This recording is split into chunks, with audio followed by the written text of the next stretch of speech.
Hi everyone, this is Alix Wilton Regan. I play Samantha Trainor in Mass Effect, and this is my favourite podcast on the Citadel.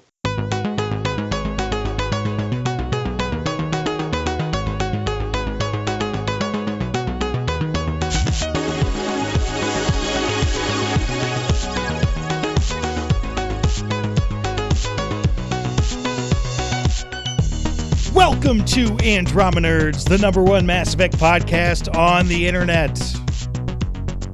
In the world. Or I should say galaxy.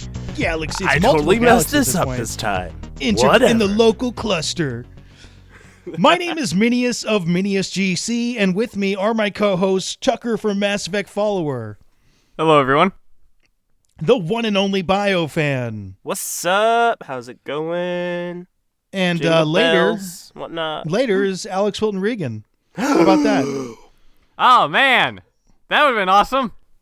Yeah, and something, we'll get to that in a second. And AbilityDrain might show up in the comment section. I don't know. We're watching the BioWare Twitch stream right now. So we're going to be slightly distracted. But, yeah. He's still staring. Paul is just still staring. Nothing has changed. We're going to drop that interview in somewhere in the middle. Holy crap, I just realized the rug that he's standing on is the same one that I had in my house. How did that rug hold up during the hurricane? Oh, no, that thing got ruined. We had to throw it out. Yeah. Okay, so I'll switch subjects to what happened with the interview. Yeah, I got a text. Let's see. That's from my dad. Hi, Daddy. Does your dad listen to the podcast? No, they don't listen to me. So I got a text at 11:17 my time. Tucker, this is BioFan. Poke, poke, poke. And then the picture of the thing that Alex sent us. And would you be able to do it at 1 p.m.? Or, 1 p.m. my time. I said, yeah. And then, I think around 12:50 came around. And there's a Skype message where Minius said, I'll be ready in 2 to 5 minutes. So I was like, okay, this call is going to get ready. I got set up. I was sitting here at 1 o'clock, sitting here for about an hour. And but not a you single didn't call message came us up. to say you were there. So I we thought were like, it was going where's to be Tucker? the normal call. I was just sitting there like, all right. Yeah, it was on a and then special I think what happened was Alex channel. called me, and so then I was like, oh, whoa, okay. And then I was like, and then Minius was like, I'm here. I messaged Minius because he was like, I'm getting ready. I'll be ready in like 5. I was like, are you ready? And then he came on, and then we never heard anything from you. So I think it was just bad communication by both parties. So I think we all fucked up. I was just sitting here. My girlfriend came in saying, hey, I'm getting food. Do you want any? I'm like, no, they're probably going to call soon. I was sitting here waiting. I'm hungry. So you're you should have hungry? messaged us. I didn't know what was going on. So we have a new segment that So I come up with these new segment ideas, and then I do not tell anyone else what I want it to go like, and do not get any guidelines.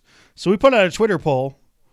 I wanted to know which species people were like overly crazy about, and I believe the question was like, which of these 3 species were the awesomest? Yeah. Which I don't feel like covered my question, but then again, like I thought I didn't. I mean, did it not cover your question? So here's the thing. I would have say like the race, they're not the craziest people that are not the craziest about would not be the awesomest, or like what? Yeah, pretty much. I answered Turians in the poll, but I would have picked Quarians if the question was who are Mass Effect fans, like which fans are the craziest? Quarian fans, they're craziest. Well, did you want it to be like right now? Because right now people like know there's Turians, so they're crazy about the Quarians.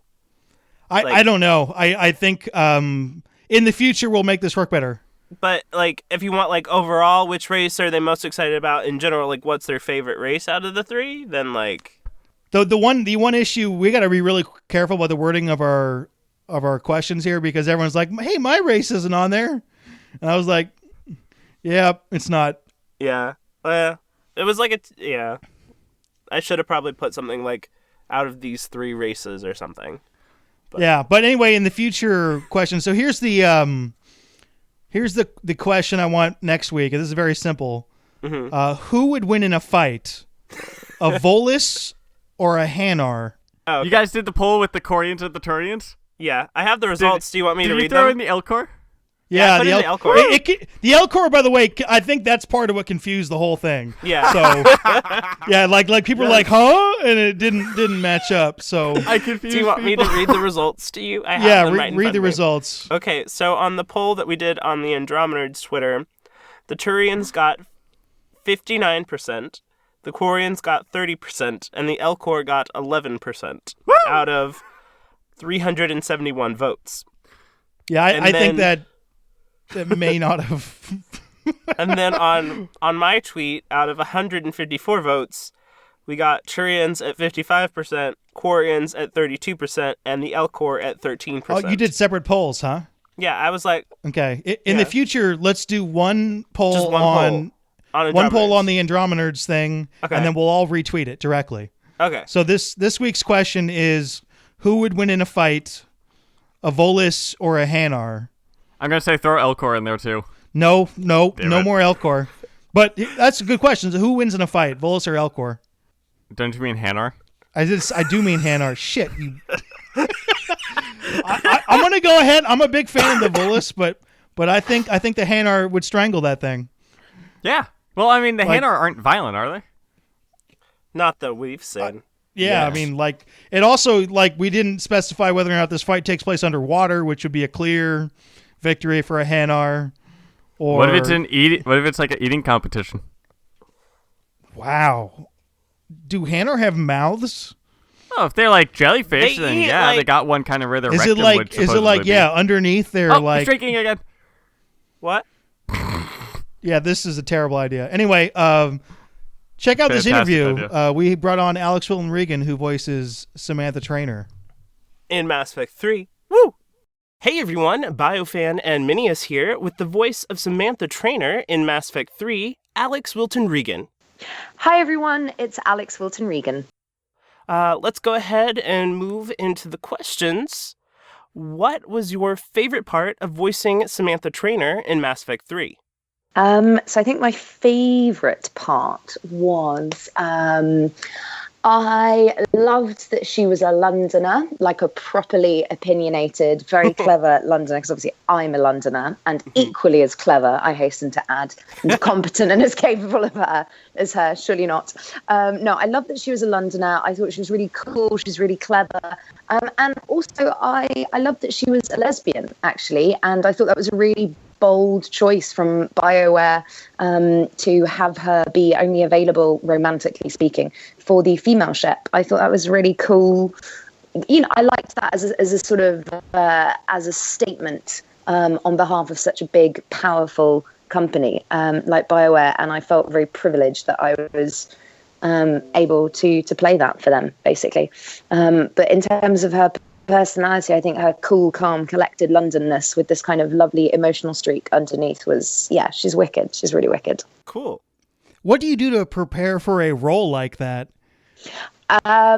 Well, obviously you don't really prepare for being a lesbian. Well, that's not exactly what I meant, but yeah, that's... I know it It'd wasn't. be great if there was a guide for that, personally speaking. So here is the guide for LGBTQ plus characters. No,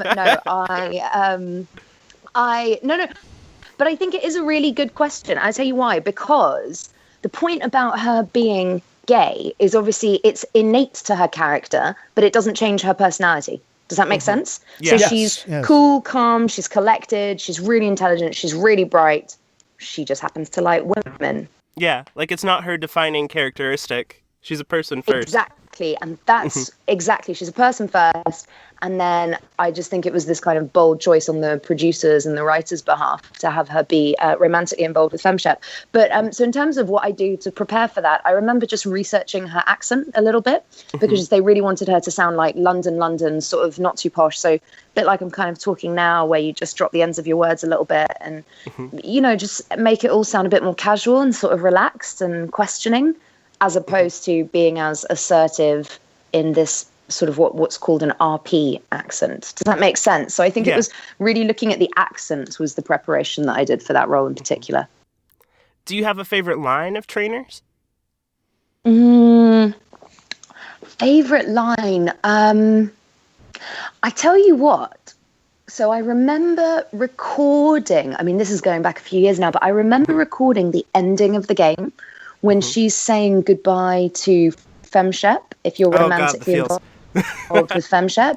Yeah, and so I remember being in the studio and I cried, for real.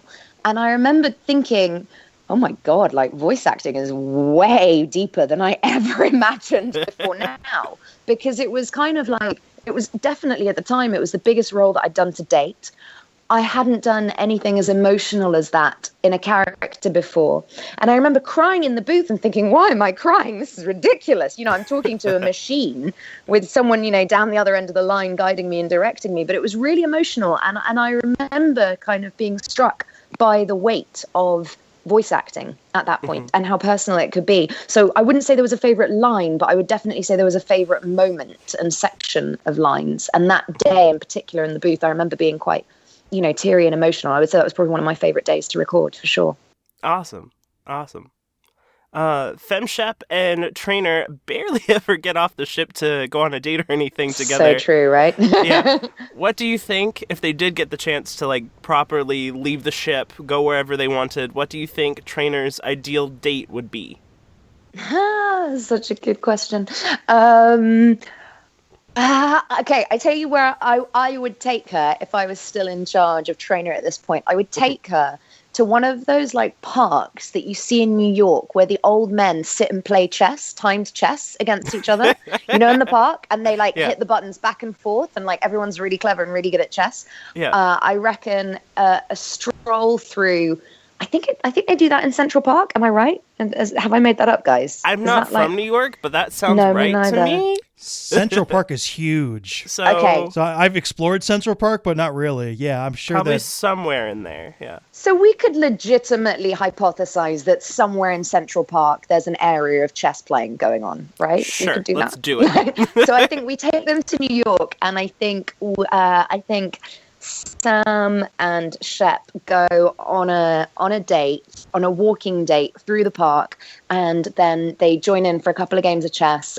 First of all, against each other, which Shep obviously loses. Sorry / not sorry. And then Sam is like deemed chess champion of Central Park for the day, having like battled her way through numerous savants who she just takes down with the flick of a finger. I think they do that, and then it just like really clever stuff, basically stuff that I'm incapable of. I think a chess date, don't you guys? I feel like that's quite a good date for them. Yeah, I think that'd be cute. Here's an off-the-wall question related to that, though. Are the chess pieces actual chess pieces, or are they the digital Mass Effect chess pieces? No, I think they have to be real. I think they have to be old school. I think she wants to take it back to the old school, you know, get in touch. That would be with a nice touch. That would be a nice touch. What do you do outside of voice acting?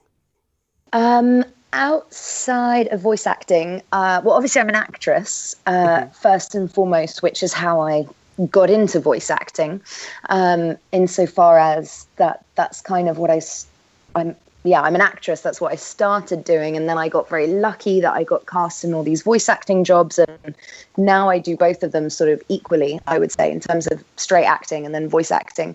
But when I'm not doing that, when I'm not creating that, I run a charitable initiative called Play for Calais and Beyond. It was founded in December 2015 to sort of help out with the refugee crisis that is very much on our doorstep here in Europe. And it's designed to take safe play, sports and pop-up cinema to refugees who were living in the Calais refugee camp, which was called the Jungle at the time. So that's why I founded it and called it Play for Calais. Obviously, the Jungle's been dismantled now. So I've changed the name to Play for Calais and Beyond. And in fact, in 2 days from now, I will be hosting the Christmas party for 50 newly arrived refugee children living in the West Midlands area. Oh. So it's all about kind of being a light in the dark for people and offering a humanitarian response to this humanitarian crisis. So we're not political. We just go out there and we just do good things and make people feel good about themselves through like sport, art, play, obviously computer games, very popular with the teenage boys. And it's great because they have no idea who I am at all. And on top of that, most of my games are pretty unsuitable for them because they're all like about 11 to 14. So I can't give them a sort of 18 graded game. But it's really, you know, I've had them playing sort of, oh my God, see, this is how bad my video game literacy is. Like fighting ones, you know, where you choose a character and you just punch each other. What do you call those ones? Like Tekken? Is there one called Tekken? That's exactly what you call them, actually, fighting games. Call them fighting games, yeah. Fighting games, yay! So the boys really like that. Oh, and racing games, like Mario Kart and stuff like that. They love all that. A bit of Assassin's Creed thrown in for good measure, all that kind of stuff. You took like the really kid-friendly and then like moved directly to the opposite direction. No, did I? No, but that's not unsuitable, is it? Is it? Assassin's Creed? For the 15, 16-year-old boys, that's I feel like you're fine there. Yeah. No, the 11-year-olds are on Mario Kart, honey. Yeah. Let's be clear about this. Okay? Yeah, I can see Mass Effect 3 being a little bit difficult for kids because that gets somewhat gruesome. Yeah, exactly. Do you have like a website people can go to learn more about Play for Calais and Beyond? Yes, absolutely. Our website is www.play, Play, and then the number 4, Calais, which is spelled CALAIS.org. So that's playforcalais.org. Awesome. We'll put that down in the video description or on the screen wherever we can put it for people that are curious to learn more. Thank you very much. Thank you. Minius, do you want to take the next question? Yeah, sure. Well, you're talking about how you do, regular acting and voice acting. What do you think the number one difference is when you're performing between those two? Very good question. It's a good question because I get asked it a lot and I haven't quite figured it out yet. I think the further I go, the more I feel that in every medium that you work in as an actor, be it film, television, stage, voiceover, radio, whatever, I think the number one premise of being a good actor has to be telling the truth. You have to be telling the truth at that moment in time. I think if you're not, I think the audience can smell it on you. You know, they can hear it. It's like that animal instinct. Does that make sense? And I think don't be afraid to go deep. So like when I described that moment when I was in the booth recording the final lines between Shep and Sam, I didn't realize that I was going to be so moved. But once I'd had that experience, I kind of thought to myself, oh, okay, so this does go as deep, if not deeper sometimes than working on a film set. Because remember, on a film set, you've got like, there's a camera in your face, there's a sound guy with a mic, there's someone with a clapperboard, there's a makeup artist in the corner, there's a producer checking their phone. You know, there's a lot of distractions. And actually, there's something very pure and focused and concentrated about voice acting, which I love. And so the only kind of thing that I think is a little bit different is obviously if you're in a voice booth, you want to make sure that all of your energy goes into your voice and into putting all of your emotional movements into your voice to vocally express that. Versus if you're on camera, then, you know, you want to engage your eyes more, your forehead. There's more, you have more tools at your disposal. Does that make sense? You know? Yeah. So I would say there are key differences, but they're incredibly similar, actually, is what I've realized going as I progressed on my journey as an actress. Do you find yourself making actual physical gestures? Oh my God, yes. In the booth? Are you kidding? Yeah. Oh my Lord. Sorry, what were you going to say? You're going to say... No, that's the, like, what's maybe... Like if you're like waving to someone, you'll actually wave, or like, is it more drastic than that? So much, hon. I look like an absolute Egypt in the booth. Okay, there is footage out there which, thank God, has not surfaced just yet. I'm sure it will one day soon. Of me hurling myself around the booth. Now, when I say hurling, I mean physically bashing into the walls as if I've been like punched in the head or kicked in the stomach or sliced with a knife or had my leg blown off. I mean, all of this, like, I'm like, bashing into things, breaking things. I'm a nightmare in the booth, guys. I'm a really total nightmare. But no, I mean, just like, yeah, absolutely. I'm number one physicality actor in the voice booth. That's also, awesome. like, you're not doing that. But also, like, if you're not, I mean, what is the point, really? Yeah. It to me, I wouldn't. Yeah, I mean, I can barely stop myself as it is. So yes, in answer to your question, Minius, I am numero uno physicality in the voice booth. Absolutely.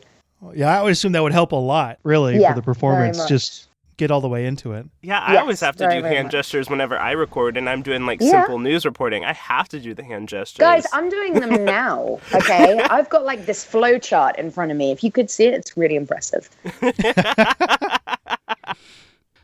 What do you think Trainor's life would be like post-Reaper invasion? Like, what do you think she'd be up to after the war? What should be up to after the war?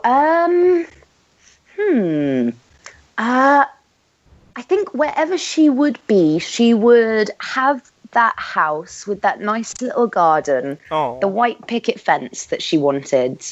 Maybe some bambinos or at least a puppy kind of jumping around. And I think she'd still be kind of tinkering with all of her gadgets and contraptions and just generally trying to, save the universe and that kind of stuff and thinking of ways to defeat the Reapers. And I think she'll always be a tinkerer. She's super smart, super clever, and probably in a really nice house. I could also see her doing it remotely. So like living away from the battle and away from the ships, but communicating with them on some fancy satellite device. Out of all the characters, except for Shepard, who do you think Trainor would be best friends with? I think she would be best friends with Edie, actually, the hyper intelligent sort of voice of the ship, who then obviously has this super hot body. And the reason I think that is because I know that there is animosity between them and confusion of sorts at the beginning of their relationship. But fundamentally, they are both phenomenally intelligent. And isn't that sexy in a woman / android / robot person, So yeah, I would go for Edie. Awesome. Have you voiced anyone else we might recognize in other BioWare games? I'm not sure if this is a rhetorical question, but It's for those yes. that maybe have only played like Mass Effect and Of aren't. course, Yeah. of course. So I play the Inquisitor in Dragon Age Inquisition, which is the third part of the Dragon Age franchise from BioWare. I was also in Dragon Age Origins and Dragon Age Awakenings, which are parts 1 and 2 of the Dragon Age franchise. But the big one after Samantha Trainor was the Inquisitor for Dragon Age. You want to go with the obvious follow-up to that? Go for it. Yeah, Do you have a role in the new Mass Effect game at all? Can you tell us? People really want to know. If you don't ask, they'll be in the comments asking us why we didn't ask. I'm sure I can. I mean, I'm not even sure if I can or can't answer that because there could be someone very powerful listening who might have the ability to sway that. But I can confirm that for the moment, I am not in Mass Effect Andromeda. For the moment. Well, pre-order canceled. Just kidding. But if anyone is listening, I am available and I will always make space for BioWare in my schedule. Always. I think they know this. I'm basically BioWare's #1 fan. So yeah. Well, I don't know. I go by BioFan, so I think you got some competition up in here, Alex. Yeah. It's okay. We can tie. It's all good. If they can find space for me, I will happily partake, even if it's as an American cyberborg person, unrecognizable as myself. Always happy to do that. That kind of leads into somewhat of a follow-up question. Yeah, go for it. If you got to choose one role that you could be anybody, anything in any video game, what kind of character or person would you want to be? That is such a good question. Wow. Okay. I would love to lead a sort of 3-part franchise, the way that Jennifer got to do with FemShep in the Mass Effects 1, 2, and 3. I'd love to do that, to have that kind of massive arc that just goes on, and you keep discovering more and more stuff.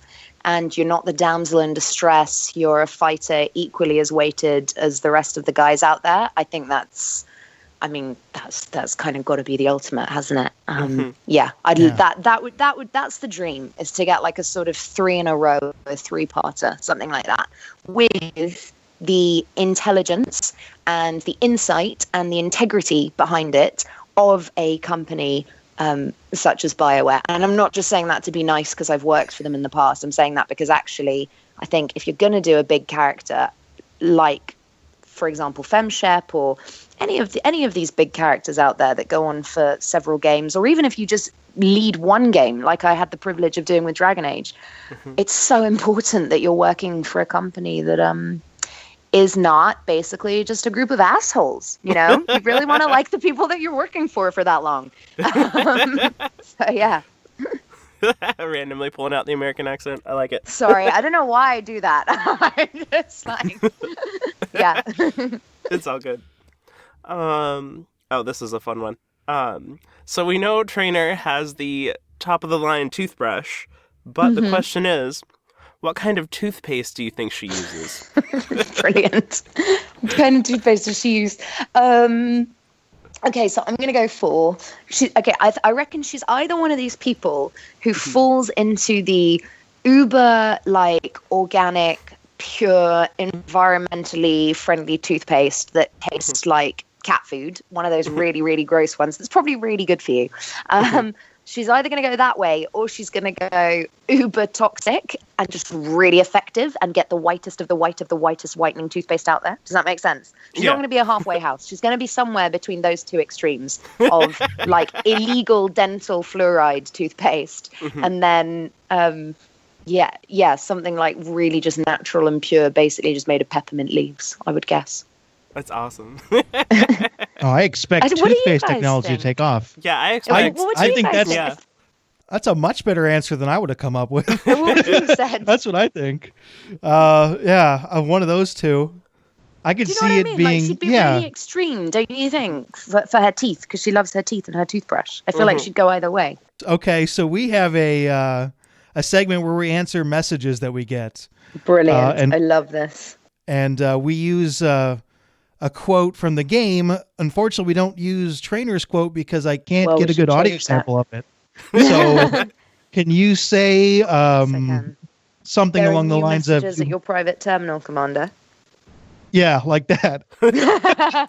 Do we want to do Commander, or do we want to change it to Andromenerds and have it customized? Which one? You can just leave out the you have new messages at your private terminal. I looked at what your lines were, and there were 5 of them. So there wasn't. Yeah. Do they? Here's a side question: do they give you leeway to do what you want to do with that, or do you have to read exactly what's on the page? No, you have to read exactly what's on the page. Okay, exactly what's on the page. I'm pretty sure that one of the quotes is, "There are new messages at your private terminal." Yes. So shall I do that for you guys? Yeah, I think that would work. Sure, yeah. Yeah, okay, cool. Okay, cool. There are new messages at your private terminal. Awesome. I think that's good. Our segment just took a huge step up, yes. our mail segment just got this huge boost. You're so sweet. Excellent. Okay. But thank you. Thank you so much for taking the time to join us. Yeah, thank you so much for stopping by. Guys. You are the first Andromenerds podcast interview. Yay! I love it. So you guys are calling yourself the Andromenerds. It's brilliant. It's very clever. Very clever. I love it. Does that mean I can be an Andromenerd? Yes. Absolutely. You are welcome back anytime. Thanks, guys. Thanks. I mean, I'm now going to be replaced by the new kids on the block. It's fine. I'm sure we'll have a space. And we hope to have you on in the future because you will very likely get cast again, I'm sure. I'm sure I'll definitely work for BioWare again. Absolutely. I love them too much. And also, I just don't give them a choice. I just keep hounding them, When am I coming to studio? When am I coming to studio?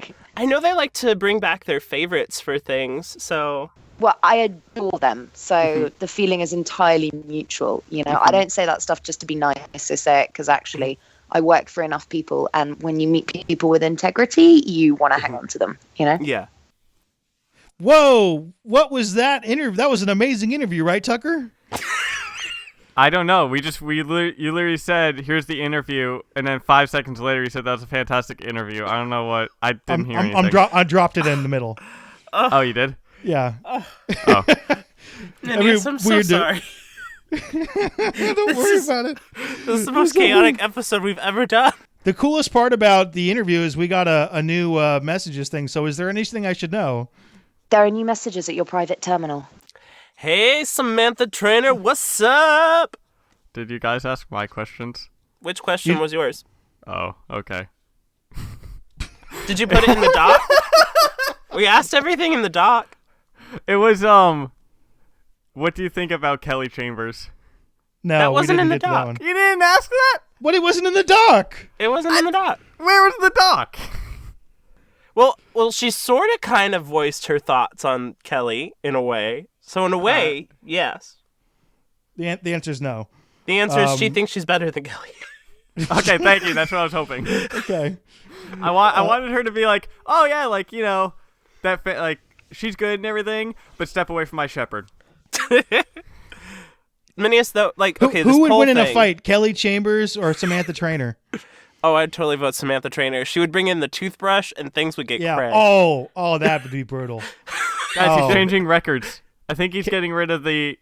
He just switched over the same one twice. Like, Yeah, he's been switching it over. It's the same record. He's been switching it over continuously.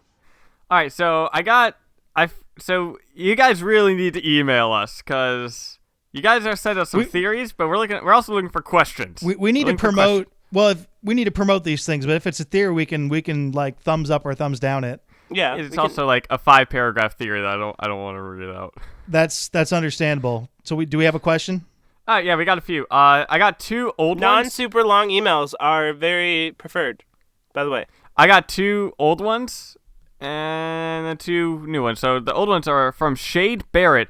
Hi, I'm a big fan of Andromeners, and I was wondering if there's a chance the proteins, I think they meant Protheans, had the same idea as the Citadel race and also traveled to Andromeda. The answer is that's very possible. The question is whether or not they want to do that story-wise. I would say possible, but not probable.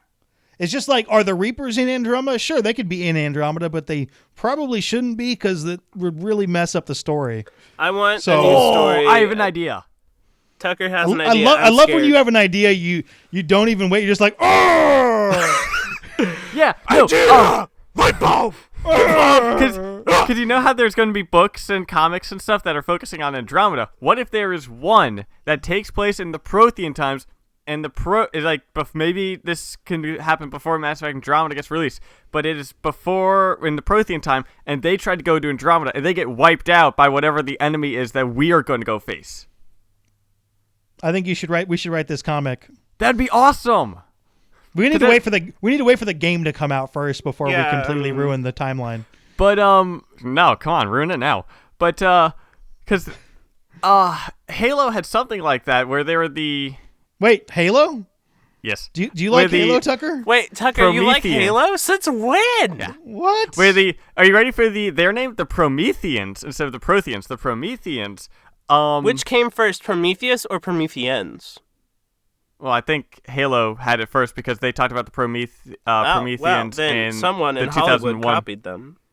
But anywho, they have something like that where the Prometheans fought the Flood and humans back in that time. And then what if that's something like this, where the Protheans went to Andromeda, fought whatever it is that's kind of the big bad thing there, and they got wiped out by it. And then now we're going there, and we're facing the same thing. That'd be awesome. Could be, yeah. By the way, Prometheus, actually a Greek Titan, so might be in Mass Effect Andromeda. Bum, bum, bum. Yeah, Whoa. BioWare really likes their references with that stuff. Well, they're not alone. Yeah, no, they're not. Yeah. A lot of people do. What else we got? Oh, Sci-Fi Nuggets 33 Galactic. Sci-Fi Nuggets 33 Galactic is an epic name. I applaud them. How long does that take? Like how many letters is that? That's 1, 2, 3, 4, 5, 6, 7, 8, 9, 10, 11, 12, 13, 14, 15, 16, 17, 18, 19, 20, 21, 22. It's long. If you don't want to count spaces. If you want to count spaces, then it's 24. Okay. Let's get to his question. Maybe it's not as long. I'm just imagining, because we get a lot of people's names. I'm imagining that's his name, like on his birth certificate. His parents are like looking at it all proud. Yes. Yes. Do you think there will be bigger cities to go to and able to explore them thoroughly? So instead of kind of like the small areas that we saw in the gameplay, do you think there'll be like big cities that we can roam around through? Boy, I want there to be big cities, but I don't think there will be. Okay, let me just do a... Well, so...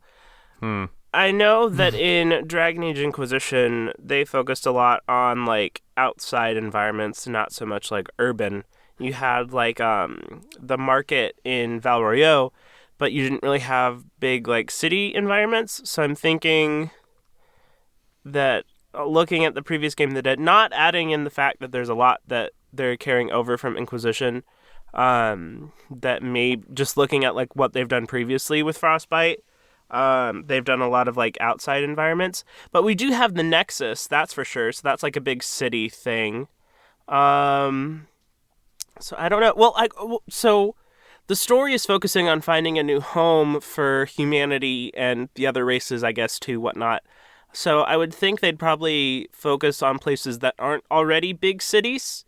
They're not going to show up in, like, I guess whatever some race's equivalent of New York City is and be like, yeah, let's make a home here. Let's, like, build... Yeah, let's just, like, move over, you know? Well, no, but, like, you know, when you're... Because how there are going to be some friendlies in Andromeda, what if they bring you there to talk to their form of government or something? Oh, yeah, good point. I would really like a big city. I don't know if it'll be because it sounds more complicated, but how many really awesome sci-fi space cities have there been? Like alien ones that you can explore. Star Wars. That you can explore in a video game. Star Wars, the MMO made by BioWare. Is Coruscant in that? I have no fucking clue. I can't play MMOs anymore. I completely lose my head. I played RuneScape a lot, and I even have been going back to the 2007 old school servers with RuneScape, and it's gotten to the point now where my girlfriend is not allowing me to play MMOs. Yeah, they're dangerous. Because I did RuneScape and World of Warcraft at the same time. I double dipped. Wow. It was not good. Wow. Only way I play an MMO is if I'm covering it on the channel. It's the only way I could do it. If there's a Mass Effect MMO that comes out, I'm going to cover it, and I'm going to play it. But if it's not a Mass Effect MMO or something I'm covering, I can't do it because my channel would shut down. I just suck at keyboard controls, so... We have a couple more questions, right? Yes. This one has a very, very fitting last name, and it is Julius Hyperion. Yeah. It's either Julius or Julius. I like to think it's Julius. How powerful do you think the Tempest Arc Hyperion military is in comparison to the Normandy or Alliance warships? Oh, my belly rumbled. Oh, it's less, I think it's actually not as powerful, right? It's a scout ship, and it's like we're scouting and stuff. As far as we know, probably. The Normandy is like the baddest ass ship in the Milky Way. The Tempest is just a really badass scouting ship. And there's more than one of those too. Yeah. Well, I assume there's more than one Tempest. There's like no, they said so. Oh, they said there's multiple more than one ships Tempest of that type of ships. Yeah, it's not a unique ship. Okay. Like each Pathfinder gets like a copy of the ship. Like the SR2 is a badass ship, like badass. So I'm gonna go with but the little like financial stuff's getting out of hand. Well, granted, we're not like going to a galaxy-wide war here that we know of yet, so yeah, not as powerful. You tell him. What else do we got? All right, the final question is in reference to a few podcasts ago. David P. Barker asks, "What does everyone at Andromenerds put on their burger?" That is a wonderful, beautiful question. Who wants to go As long as it has first? cheese and bacon, I don't care from there. I like for the meat to be buffalo, and then I like for there You to eat be... buffalo? I love buffalo. Or venison. Aren't they an endangered species? Buffalo are not an endangered Creepy species. dude. You can get buffalo everywhere. I love buffalo. It's so good for you. So either buffalo or like venison. I'm like a fancy bitch over here. And then Yeah. I like damn. there to be cheese, either cheddar or like pepper jack. I'm very particular about my burgers. There'll be like I like ketchup and mayonnaise to be there. Some form of onion. I don't like tomato in there. And I like some kind of crunch element, so maybe some like chips or something could be good. That's not necessary, but it's always nice. And then I like there to always be a fried egg. Maybe some avocado in there too. So when we get together, I'm not cooking for you because this sounds like a disaster. Oh, I'm a gourmet. I'm like practically gourmet chef. I can't cook. do that. I cook it up, man. I will cook it up. All right, so I was running downstairs to grab something, and when I ran up the stairs, I ran into the wall. Excellent. All right, but I ended with the fried egg, Tucker. That was a spoiler. Oh, so Big Boss Burger. Big Boss Burger. What's on the Big Boss Burger? Oh, a Big Boss Burger is like a burger that has almost everything, like bacon, cheese, all the fixins, has fried egg on it, everything like that. Yeah. But so have you guys ever seen Bob's Burgers? Yes. I actually haven't, but it kind of because the voices creep me out. There's a Bob's Burgers burger book that I have, and I've gone through and made some of them, like Don't You For Cheddar About Me, which is a burger with 4 different types of cheese. Don't you forget about me. There's also One Horse Open Slaw, which is a all-beef patty flavored with Worcestershire sauce, topped with melted jalapeno Havarti and homemade coleslaw. Ooh, that sounds good. Sidetracking, when I was a kid, I used to think hamburgers were actually made of horse meat, and I wouldn't eat them because the ponies. But why did you think they were made of horse meat? I don't know. I was 4 or 5. Okay. Another really good one is Onion Ring Around the Rosemary, which is a burger that is stuffed with red apple and marjoram and comes topped with a rosemary battered onion ring. But the burger that I'm making next week, because I try to make a burger out of this a week, is... Oh, this is a weekly event for you. You make a burger a week. Oh, okay. Don't get cream fraiche with me. And it is a blueberry stuffed burger topped with a basil cream fraiche sauce. That sounds interesting. Oh, yeah. I want to try it. I get fancy with my burgers. I want to try it. Mm-hmm. Would you eat an elk burger if you wanted to keep up with BioFan? Oh, yeah. How about a turtle burger?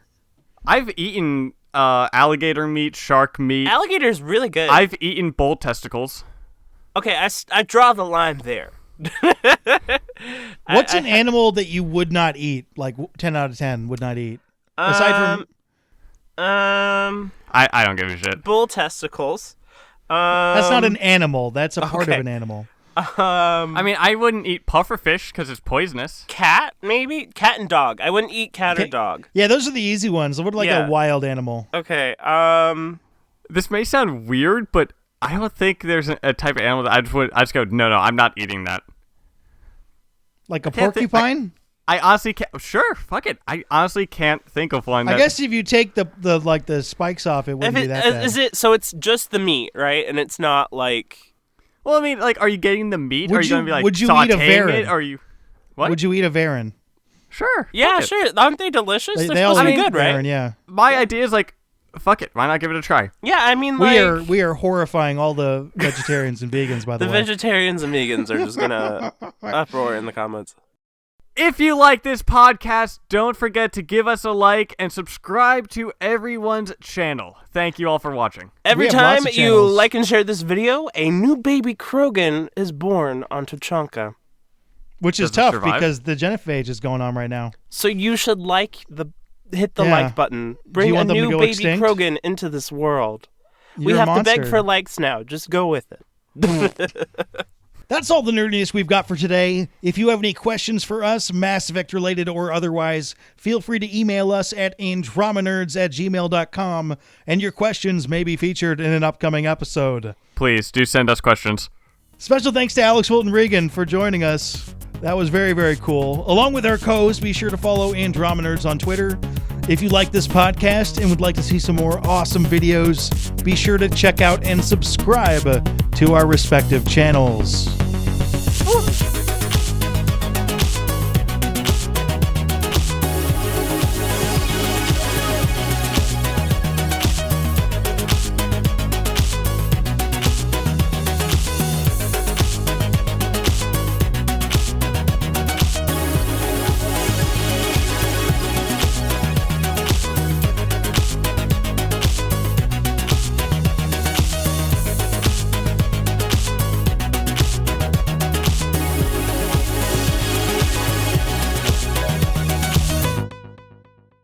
I'm going to try to make this listenable.